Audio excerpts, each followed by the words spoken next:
ఒకసారి ఎప్పుడు వినేటువంటి ఒక స్టోరీ. ఒక తండ్రి తన కుమారుని బాగా చదివించిన తర్వాత ఆ కుమారుడు ఫారెన్లో ట్రిప్ వచ్చింది. ఫారెన్లో అతనికి జాబ్ వచ్చింది. అక్కడ బాగా సంపాదించి అతడు సెటిల్ అయ్యాడు. సెటిల్ అయినటువంటి తర్వాత ఏమైనదంటే, వాళ్ళ నాన్నని కూడా అమ్మలేరు, వాళ్ళ నాన్నను కూడా అక్కడికి ఫారిన్కి పిలుచుకొని వెళ్ళి అక్కడే ఇక సెటిల్ అవ్వాలి అని చెప్పి తన కుమారునికి ఆలోచన వచ్చి తన తండ్రికి చెప్తే సరే వస్తాను అని అన్నాడు. అయితే ఆయన ఏమన్నాడంటే, నాకు ఫ్లైట్ ఎక్కడం అంటే భయం, నేను ఫ్లైట్ ఎక్కలేను. నేను ఫ్లైట్ ఎక్కలేను. సరే అలాగైతే సముద్ర ప్రయాణం చేస్తూ వస్తావా అని అడిగితే వాళ్ళ నాన్న సరే అని అన్నాడు. 10 రోజుల ప్రయాణం, అది దూర ప్రయాణము, 10 రోజులు పడుతుంది. సో వీళ్ళ నాన్న చెప్పడంతో తన కుమారుడు ఫస్ట్ క్లాస్ టికెట్ తన తండ్రికి బుక్ చేసి ఆ టికెట్ని పంపించి నాన్న టికెట్లో ఉన్న విషయాలన్నీ నువ్వు చదువుకో, దాని ప్రకారం నువ్వు రెడీగా అని చెప్పి వాళ్ళ నాన్నకు పంపిస్తే వాళ్ళ నాన్న టికెట్ని పక్కన పెట్టేసి తనకు 10 రోజులకు కావలసినటువంటి ఆహార పదార్థాలనంతటినీ కూడా మామూలుగా రొట్టె ముక్కలని, లేకపోతే బ్రెడ్ని, లేకపోతే బిస్కెట్స్ని, వీటిని అంతటినీ కూడా ప్యాక్ చేసుకొని ఎక్కాడు. ఆ షిప్ ఎక్కినటువంటి తర్వాత ఒక 5 రోజులు గడిచిపోయింది. తన దగ్గర ఉండేటువంటి తింటున్నాడు. ఆ తర్వాత 5 రోజుల తర్వాత ఒక వ్యక్తి తను అక్కడ ఆ షిప్ యొక్క మొదటినో వెనకలనో నిలబడుకొని సముద్రాన్ని ఎంజాయ్ చేస్తున్నప్పుడు అతను ఎక్కడండి మీ రూము అని అడిగాడు అనమాట. అంటే పలానా నెంబర్ రూమ్ అనగానే మాది కూడా పక్కనేనండి, ఫస్ట్ క్లాస్ రూమే మాది కూడా అని అన్నాడు. అవును, ఓకే అని పరిచయం అయ్యారు. ఆ పరిచయపు మాటల్లో, మరి ఎప్పుడు కూడా మిమ్మల్ని డైనింగ్ హాల్ దగ్గర నేను చూడలేదే, భోజనాల గది అక్కడ ఉంటుంది కదా, అక్కడ నిన్ను చూడలేదండి, మీరు ఎక్కడానంటే నేను తెచ్చుకున్నానండి ఇంటి దగ్గర నుంచి, అన్నీ నేను ఇంట్లోనే తయారు చేసుకొని వచ్చుకున్నాను, ఇంటి దగ్గరే నేను అన్నీ తింటాను అని అంటే పక్కన వ్యక్తి అన్నాడు ఏంటనంటే, అలాగా ఆశ్చర్యంగా ఇతన్ని చూస్తూ ఎందుకు తెచ్చుకున్నారండి అని అంటే, మరి ఈ 10 రోజుల ప్రయాణంలో ఆకలితో ఎలాగుండాలి? అర్థమైందా అతని ప్రశ్న?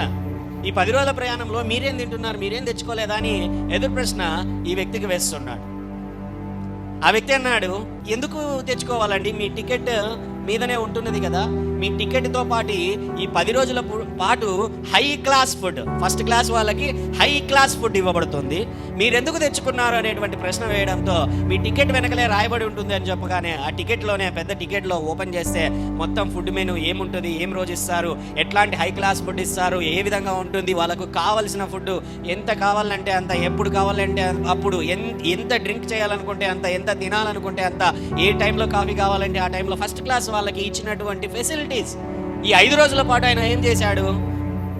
తనకు తెలియక, హల్లెలూయా, తను ఆలోచన లేక, తను అజ్ఞానముతో తనకు ఆ 5 రోజుల పాటు ఏం చేశాడంటే పోగొట్టుకున్నాడు. ఎప్పుడైతే ఆ టికెట్లో ఉన్నటువంటి ఫెసిలిటీస్ నా కొరకు ఇవ్వబడ్డాయి అని అతడు తెలుసుకున్నాడో, అప్పటి నుంచి ప్రతిరోజు కూడా ఈ 5 రోజులకు బదులుగా ఏదైతే పోగొట్టుకున్నాడో అదంతా తినడం మొదలుపెట్టాడు. హల్లెలూయా. Are you understanding? అంటే ఆ టికెట్ గురించినటువంటి జ్ఞానం అతనికి తెలియక, ఆ టికెట్లో ఉన్నటువంటి ఫెసిలిటీస్ అతడికి తెలియక తన జీవితంలో కొన్నింటిని పోగొట్టుకున్నాడు, అజ్ఞానంతో పోగొట్టుకున్నాడు. హల్లెలూయా. అలాగనే మనందరికీ కూడా యేసయ్య టికెట్ ఇచ్చేశాడు హెవెన్కి. హల్లెలూయా. టికెట్ అందరికీ ఇచ్చేశాడు హెవెన్కి. ఆయన ఎందరైతే ఆయన నామమును బట్టి హృదయములో ఒప్పుకొని నోటితో విశ్వాసంతో ప్రకటిస్తారో, యేసు మరణించి తిరిగి 3వ దినమున లేచాడు అని ఎవరైతే ప్రకటిస్తారో విశ్వాసముతో, హల్లెలూయా, వారందరికీ పరలోకంలో టికెట్ రిజర్వ్ చేయబడింది, సీటు రిజర్వ్ చేయబడింది. హల్లెలూయా. అయితే ప్రయాణములో మనకి ఇవ్వబడిన ఫెసిలిటీస్ అన్నీ ఇందులో ఉన్నాయి. ఇంకా మనం పరలోకం చేరలా. ఎవరైనా చేరారా?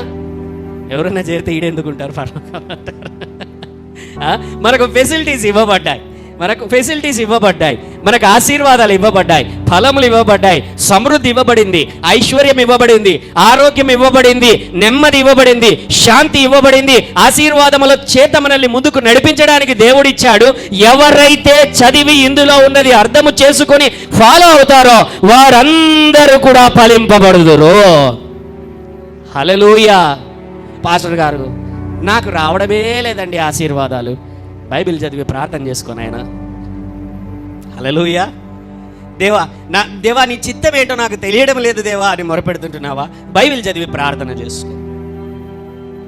హల్లెలూయా.